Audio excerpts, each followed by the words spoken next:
satu keyakinan Tuhan senantiasa memberi kemenangan terhadap kami sekalian yang ada. Kekuatan hanya ada dalam hadirat-Mu ya Yesus Kristus, Kaulah segalanya. Itulah sebabnya kami hadir di sini dalam persekutuan pelayanan kategorial pemuda jemaat-Mu GBID Getsemani Mahasapalu. Seberapa yang sudah hadir saat ini, mungkin masih ada yang dalam perjalanan. Tuhan juga tolong mereka supaya kami sekalian yang ada pada malam hari ini boleh menerima kebenaran firman Tuhan.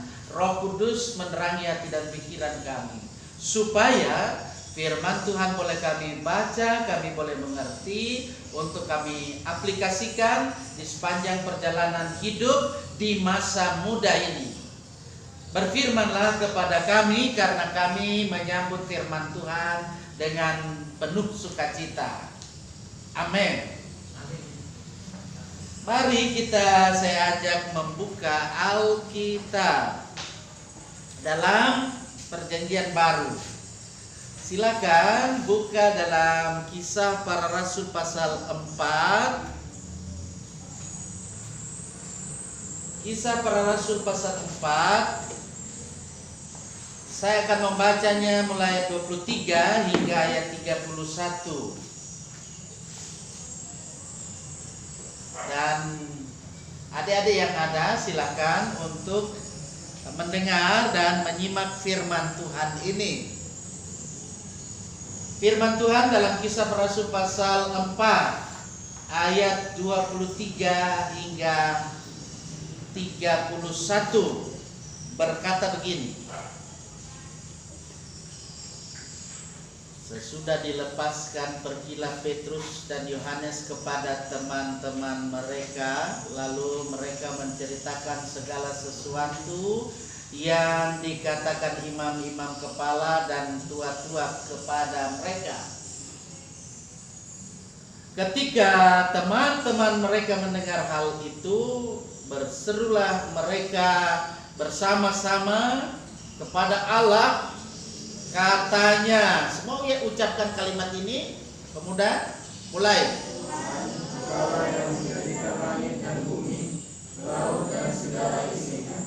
Dan oleh Roh Kudus dengan perantaraan hamba-Mu Daud, Bapa kami, Engkau telah berfirman. Semua ucapkan kalimat.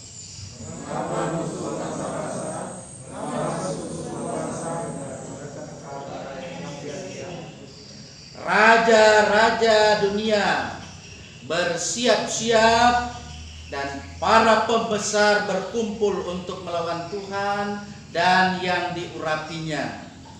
Sebab sesungguhnya telah berkumpul di dalam kota ini Herodes dan Pontius Pilatus beserta bangsa-bangsa dan suku-suku bangsa melawan Yesus, hamba-Mu yang kudus yang Engkau urapi, untuk melaksanakan segala sesuatu yang telah Engkau tentukan dari semula oleh kuasa dan kehendak-Mu.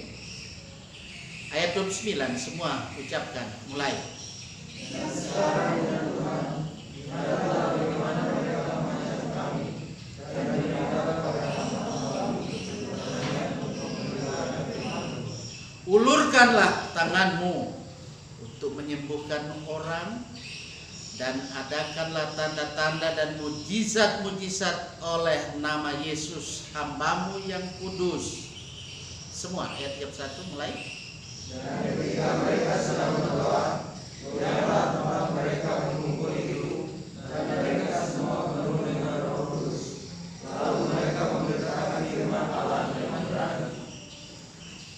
Terima kasih pemuda yang saya kasih dalam kasih Tuhan. Saya percaya dalam kehidupan kalian sebagai kaula muda senantiasa tetap eksis dalam masa muda ini dengan segala aktivitas, segala tanggung jawab kalian sebagai generasi muda, generasi Kristen sejati yang hidup di era digital ini. Pemuda-pemudi yang saya kasih dalam kasih Tuhan, mari kita memperhatikan kalau dari bagian Kisah Para Rasul, ketika membaca dari bagian firman ini, di sini kita sebetulnya menjumpai ada cerita tentang kabar baik. Kabar baik yang disampaikan, itulah Injil yang menyebar dan terus melebar disampaikan dengan penuh keberanian. Kalau kita lihat sejak awalnya, kalau membaca Kisah Para Rasul pasal 1 ayat 8, di situ penginjil Lukas mengemukakan tentang Injil yang diberitakan dari riwayat yang kecil, yakni mulai dari mana? Yerusalem. Nah, itu. Dari Yerusalem itu ibu kota Yudea. Lalu melebar terus pemberitaannya itu sehingga dia sampai ke wilayah Samaria. Selanjutnya makin meluas sampai ke seluruh dunia. Seluruh dunia, termasuk kita orang sampai di Malaysia sini, ya. Nah, oleh karena itu adik-adik yang saya kasih dalam kasih Tuhan, model yang ada ini kalau kalian perhatikan ini disebut dengan model penginjilan secara sentrifugal. Mengerti dengan istilah sentrifugal itu? Tidak belajar itu di sekolah? Sentrifugal. Jadi dia dari tengah, coba perhatikan. Kalau saya gambarkan begini, terus lebar, terus. Kalau di sini ada model gambar apa tuh namanya itu anti nyamuk, seperti itu dia. Sentrifugal, itu dia. Jadi dari yang kecilnya itu terus melebar dia. Itu. Jadi model penginjilan yang ada yang disebut dengan sentrifugal. Dari lingkungan pusat, titik pusatnya kan ada di tengah toh. Coba lihat itu, bukan seperti anti nyamuk ya. Katakanlah contohnya itu.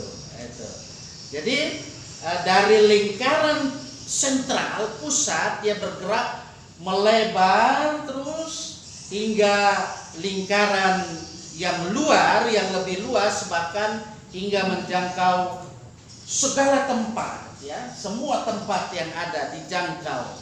Kalau kita bandingkan juga dengan kehidupan kita sebagai orang percaya, ya tentu dalam hidup kita mulai dalam kehidupan kita di keluarga, kan, itu sentral dalam kehidupan kita. Di rumah, setelah itu kita keluar dalam lingkungan PLK pemuda yang ada. Selanjutnya saya akan mendengar ada program, nanti ada ibadah wisroh. Itu persiapkan dengan baik, jangan nanti tidak baik dipersiapkan, ya. Persiapkan sejak dini dengan baik.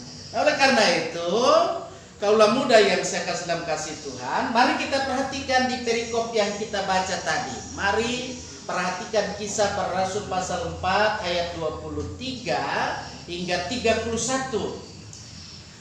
Di perikop ini kalau kalian perhatikan, ini adalah bagian dari program. Ya. Berarti ada program, ada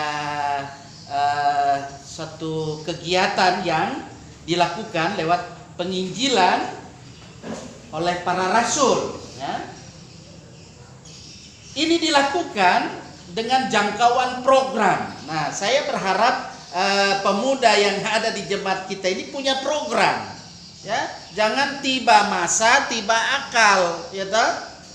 Ada yang begitu, tiba masa baru tiba akal, ya. Tapi dalam hal ini harus diprogramkan. Kita lihat di sini program penginjilan yang dilakukan oleh para rasul, jangkauan, ya, program yang ada itu, dan tentu masih berada dalam taraf yang disebut dengan lingkaran yang lebih kecil, yang seperti tadi saya katakan tadi apa? Sentrafugal. Nah, itu. Jadi dalam lingkungan yang masih kecil, yakni Yerusalem, mulai kita lihat di pasal 8, misalnya kalau dalam Kisah Rasul, buka Alkitab kalian itu, di pasal 8 ayat 4, di situ program penginjilan itu makin meluas. Ya. Makin meluas hingga Samaria. Kita lihat di Kisah Rasul pasal 13 juga di situ penginjilan itu bergerak, ya. Dia tidak diam, ya. Dia bergerak ke wilayah yang lebih luas lagi, yakni keluar dari Yudea dan Samaria. Perhatikan itu kalau ada Alkitab kita itu ada peta Alkitab itu, nanti diperhatikan juga di situ. Bagaimana program penginjilan ini terus bergerak sehingga di pasal 25 dalam Kisah Para Rasul penginjilan itu memasuki dunia. Nah, ini dunia bangsa-bangsa yang di dalamnya untuk melanjutkan bagaimana bergerak hingga ke pusat dunia. Pusat dunia yang ada pada waktu itu adalah Roma. Nah, itu. Roma yang menjadi pusat dunia, yaitu kota yang luar biasa majunya pada zamannya itu. Bahkan dia masuk ke istana kaisar yang ada. Istana kaisar itu adalah apa? Pusat pemerintahan. Itu jadi sentrafugal dia. Yang masuk ke pusat-pusat yang ada itu. Jadi jangan sampai kalian tidak belajar dari bagaimana program kerja ini dari Alkitab ini, Kisah Para Rasul ini. Perhatikan baik-baik. Di sini kita melihat bahwa pusat kota Roma yang ada, di mana istana Kaisaria itu menjadi pusat pemerintahan, pusat perdagangan, gitu. Kalau dia pusat pemerintahan berarti pusat perdagangan.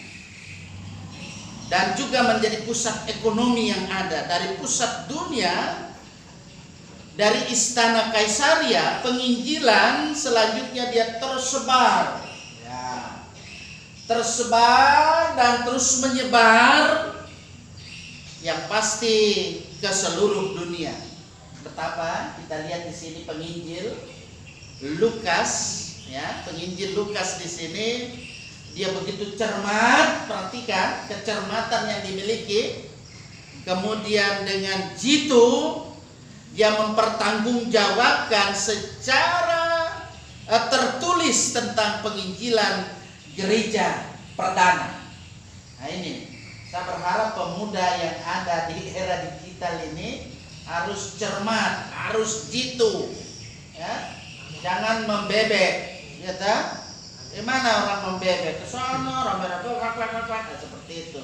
Jadi harus cerdas, cermat, jitu. Nah, selanjutnya mari kita lihat di sini bahwa sesungguhnya pelebaran penginjilan itu berkembang justru ketika para penginjil itu menghadapi tantangan. Ketika para penginjil menghadapi penganiayaan, bahkan ancaman maut sekalipun. Itu kita lihat dalam Kisah Para Rasul pasal 8 ayat 1 sampai ayat 3. Jangan kalian nanti baru ada ancaman sedikit saja sudah mundur pelan-pelan. Jangan. Tapi dengan tantangan yang ada itu kalian harus maju. Ya, bagaimana kalian bisa menghadapi tantangan yang ada itu dengan strategi, ya, strategi yang lebih mantap dan muntap seperti itu. Bisa kira-kira itu, ya, karena di tangan kalian ini generasi penerus ke depan. Jangan sampai kalian mundur pelan-pelan karena tantangan. Lihat kesaksian firman Tuhan ini. Ketika para penginjil itu menghadapi penganiayaan, maut sekalipun, dia semakin berani untuk menghadapi tantangan yang ada. Mari kita lihat di sini, kalau kita perhatikan ilustrasi penginjilan seperti yang ada, ini bisa juga dibuat satu perbandingan, ya. Perbandingan dengan ombak ketika di tepi pantai pada saat air pasang. Apa itu air pasang? Pada waktu air naik, begitu toh. Di mana biasa di sini air pasang? Di Palu ada juga toh. Kalau pergi ke pantai barat ada juga di bagian Tompe sana. Ya? Kalian lihat di situ ketika ombak di tepi pantai memukul daratan. Ombak pertama disusul oleh ombak berikutnya, dan itu makin lama itu makin melebar, ya. Makin melebar serta makin jauh ke wilayah daratan. Ombak yang datang itu yang pasti dia naik, ya, dengan yang biasa disebut dengan air naik itu. Nah, oleh karena itu tantangan yang ada ini harus dihadapi. Bagaimana kita menghadapi tantangan yang ada ini? Nah, hal menarik kalau kita perhatikan adalah ketika menghadapi apa yang disebut dengan tantangan, ya. Kalian harus berani menghadapi tantangan. Kalau anak muda tidak berani tantangan, itu namanya apa? Nah, pengecut. Jadi jangan jadi pengecut. Jadi anak muda harus berani menghadapi tantangan. Mari kita lihat di sini bahwa ketika menghadapi tantangan, ketika menghadapi pergumulan, mereka yang ada dalam bagian firman Tuhan ini tidak mengelak. Mereka tidak melarikan diri dari situasi dan kondisi yang ada. Nah, ini harus kita pegang kuat ini. Dan nanti kalian ketuanya saja kasih tinggal dia, biar dia sendiri hadapi. Jangan. Jadi harus pengurus yang ada bersama semua anggota yang ada, hadapi tantangan yang ada, hadapi pergumulan yang ada. Nah, oleh karena itu penting dalam hal ini sebagai orang yang percaya, jangan mengabaikan doa, ya. Berdoa, ya, berdoa agar tantangan, agar pergumulan yang ada itu diangkat oleh Tuhan. Sehingga dengan demikian tidak ada pergumulan yang tidak ada, semua pasti kita hadapi dalam doa kita kepada Tuhan. Karena itu supaya kita diberikan apa? Keberanian dan juga diberi kemampuan untuk mengatasi tantangan, untuk mengatasi apa? Pergumulan yang ada. Itu di pasal 4 dalam bagian perikop yang ada di ayat 29. Bagaimana dalam kehidupan kita dewasa ini ketika kita menghadapi tantangan pergumulan di era digital ini? Selalu saya mau menantang kalian supaya kalian berani menghadapi itu, ya. Sehingga dengan tantangan yang ada ini, kalian sebagai kaula muda akan senantiasa memiliki keberanian, memiliki kemampuan, ya.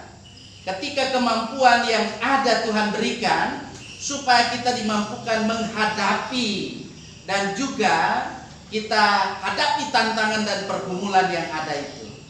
Mari kita lihat di bagian ini, paling tidak ada 3 hal penting yang dapat kalian jadikan pedoman dalam kehidupan ini ketika menghadapi tantangan, menghadapi pergumulan. Perhatikan di perikop yang ada, Kisah Para Rasul pasal 4 ayat 3 sampai 31 yang kita sudah baca tadi bersama dan kita dengar bersama. Pertama, dalam keadaan bagaimanapun juga, penginjilan itu harus terus dilakukan. Jangan sampai berhenti. itu dimulai dalam lingkungan terkecil, ya, kemudian ke lingkungan yang lebih luas. Seperti tadi gambaran yang saya berikan apa? Sentra atau lupa, sentrifugal itu. Jadi selalu perhatikan itu.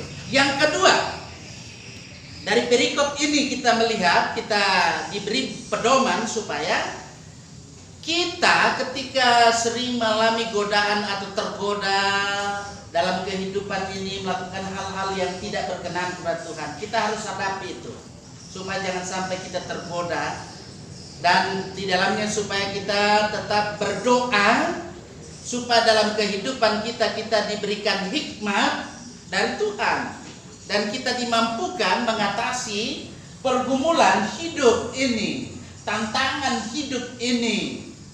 Ya, apakah kalian sebagai mahasiswa atau mahasiswi, ya, sebagai pelajar atau yang sudah meraih predikat sarjana, ya, dengan gelar sarjana yang dimiliki, kemudian dengan memiliki gelar sarjana yang ada, kemudian melakukan tugas tanggung jawab di kantor, di tempat kerja kalian. Lakukan semuanya itu dengan sebaik-baiknya. Yang ketiga, terakhir, ketika kalian sebagai generasi muda diperhadapkan ketika dengan orang yang ada memusuhi, ya, terkadang kan ada orang yang memusuhi kita, ada, ya. Mudah-mudahan kita tidak punya musuh, ya, tapi orang yang memusuhi kita memang itu ada saja, ya. Juga ada yang membenci kita, ya. Mungkin kita sudah berbuat maksimal yang terbaik, tapi ada juga orang yang membenci kita. Tapi marilah kita berdoa dan marilah kita bekerja bersama bekerja supaya menjadi berkat baginya. Ini penting, saya harus sampaikan saat ini, karena itu berbahagialah kalian sebagai generasi muda yang ada, sebagai pemuda-pemudi yang ada, supaya dalam kehidupan ini disanggupkan oleh Tuhan untuk mengatasi tantangan dalam hidup ini. Kalau hal ini kita upayakan dalam kehidupan dengan selalu takut kepada Tuhan, Tuhan pasti akan memberikan solusi mengatasi problematika dalam kehidupan ini, tantangan dalam hidup ini. Siapa yang tidak punya tantangan? Semua punya tantangan. Tantangan masing-masing harus dihadapi dengan selalu takutlah akan Tuhan, selalu minta, mohon hikmat yang dari Tuhan supaya kita berdoa dan terus dimampukan mengatasi pergumulan dalam hidup ini.